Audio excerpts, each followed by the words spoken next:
Are the Tigers the worst team in ever? Are they just like the worst baseball team ever? Okay, let me. Obviously, it's a little hyperbolic. They're not the worst team ever. However, I got some stats for you now. Just to be clear, okay, I gathered these numbers after Game 1 of the Orioles doubleheader on Sunday. Okay, just so we're clear. So in case some of these numbers have changed, obviously Game 2, and then with this game, by the time this gets uploaded, they'll be different. Understood.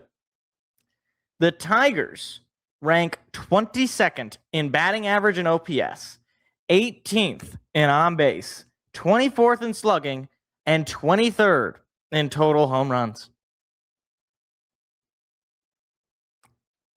By my math, that's below average in all major offensive categories. But wait, there's more. Let's check the pitching, shall we? Tigers rank 14th in ERA, 26th in saves, 17th in whip, and they also are 19th in total strikeouts and 12th in walks. That is, like, they give up a lot of walks, not like the lowest. You know what I mean? So basically, there's nothing this team is really good at. Like, maybe you want to say they're slightly above average in ERA pitching. They're, slightly below or above average in walks. They don't walk a whole lot. They don't give up a whole lot of runs, I guess. But don't worry. Things get much, much worse. So I went through to look at their hitting and their pitching. So they got 18 total players that are listed as hitters. And now some of these guys have only played a little bit. Some of these guys are hurt. But either way, 18 total players. Okay? 8 of those players are hitting at or below the Mendoza line. So that's a little under half of your roster hitting 200 or below. And then 12 out of those 18 players are hitting below 230. 230 roughly average batting average. So you got 12 out of your 18 players below average hitters, just pure hitter, just hit the ball, green grass, don't get an out. And then of those 18 players, just 2 of them have an OPS of 800 or higher. With an average OPS of about 710, 730, you might say, okay, well, that's above, like, it's hard to get guys with 800 OPSs. The Tigers have 13 players with an OPS below 710. Where is it? Hold on, there it is. Not great, Bob. Not great, Bob. Not great. But wait, there's more. The Tigers pitchers are bad too. Of the 18 players on the pitching staff, again, this is just total number. You just go on their roster page on MLB.com. Just the number of players. So this includes guys who are injured and whatnot and haven't pitched that much. Here's what it is. 8 of them have ERAs above 4. 10 of them have an ERA above 3.5. 9 guys, that's half of the guys, have a whip of 130 or lower, which means half of your pitching staff is below average because that's an average whip, 130. That's not amazing. For those of you who are not baseball stat nerds, you probably should know what whip is. Walks and hits per innings pitched. So that means that half of your team gives up 1 walk or hit every inning. That's not good. Every 3 outs, roughly, because that's an inning pitch, just 3 outs. And then finally, 10 of your 18 guys have a batting average against above 240, which, need I remind you, is about average. So 10 of your 18 guys, when batters see them, are above league average hitters. I ask again, is this the worst team ever? Like, here's the thing, because it's one thing if you're, I don't know, year 1 in a rebuild. You sold off your vets. You're seeing what you got in some of your young players.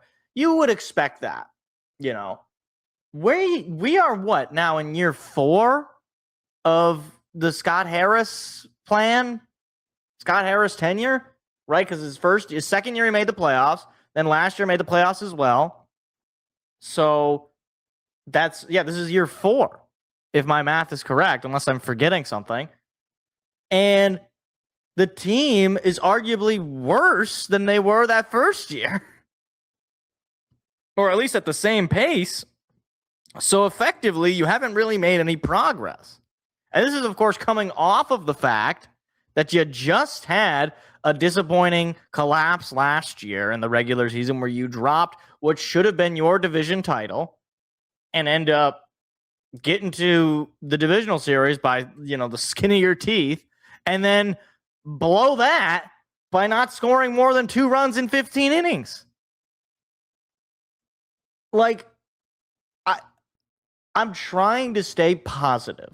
I'm trying to see the silver lining, but I don't see a way out of this other than to start over and just realize that what we were doing was not actually going to sustain us. Zach McKinstry, Matt Vierling, Javi Baez, these were not guys who were going to help lead you to a World Series, which once again, and I feel like I have to remind myself and other people, that is kind of the goal, especially when it seems like we're talking about either the Tigers, more especially the Red Wings, but that's a different discussion. We have to remind people, the goal is to win a championship. The goal is to do that. And we are so far beyond that being close. You thought maybe last year they could have had a shot, especially when you thought, okay, they're not as bad as they were as they ended. They're probably not as good as they were as when they started, but you had it in the offseason. You bring in Framber Valdez to be your number 2. It's a solid acquisition. You bring in Justin Verlander. It's a nostalgia pick, and it's a good depth piece. You bring back Gleyber Torres, who was solid for you. You call up Kevin McGonigal. You feel like maybe you got something. You already had a decent enough nucleus. Riley Green's having an amazing season. But here we are. Spencer Torkelson stinks. Zach McKinstry stinks. Colt Keith can't find a home run. If Matt Vierling's terrible. Kerry Carpenter, when he was healthy, wasn't even very good.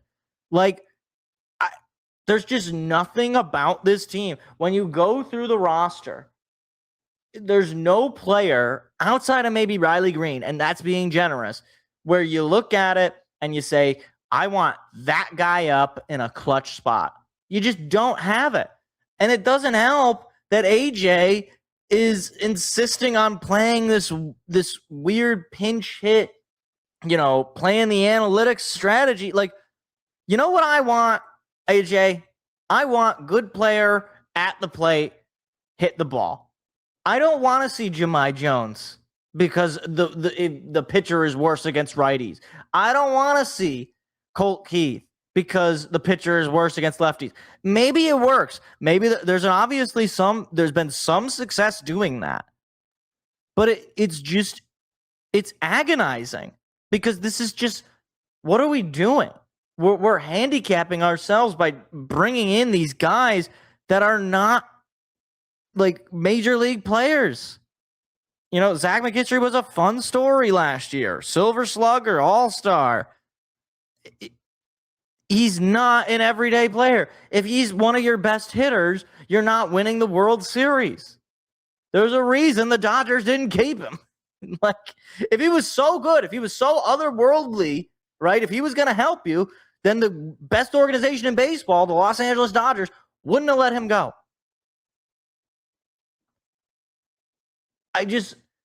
It's so frustrating because for years and years and years on this show and before this show even existed, I have talked about the Tigers need bats. They need offense. They need to sign a bat, just somebody new to add to the lineup. And every year they have refused to do so. The biggest name offensively that Scott Harris has added is Gleyber Torres. And he currently is not playing baseball. He's hurt and might not be back in a very long time. And who's his next best option? Kevin McGonigal, good draft pick for sure. Great development. No, I'm not fronting that, but you're not going to get very far by just being cheap in free agency, not going out and getting a good name or a bigger name, a bigger star bat, and just hoping that your guys develop. Like Max Clark might be a really good player for you in the future. He might. McGonigal is already a really good player for you. But we don't have time for that. We don't have time to wait for Max Clark. We don't have time to wait for Max Anderson or Briseño or Bryce Rayner. Like, you have to imagine some of those guys are not going to hit. Red Wings fans should be very familiar with this, waiting on the kids strategy, because it just wastes a whole lot of time. So, is there a way out? Sure. That would be in making competent and, savvy moves via trade, maybe calling up somebody to maybe put a spark of youth on this team, as opposed to playing guys like Zach Short, or whoever they got out here. Like, it's just pathetic. Like, at least if you called up a Max Anderson or a Max Clark, at least you'd be interesting.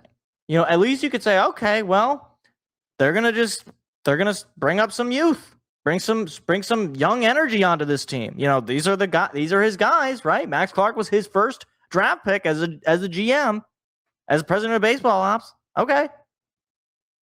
But instead, we're getting Gage Workman or Zach Short or Wenzel Perez.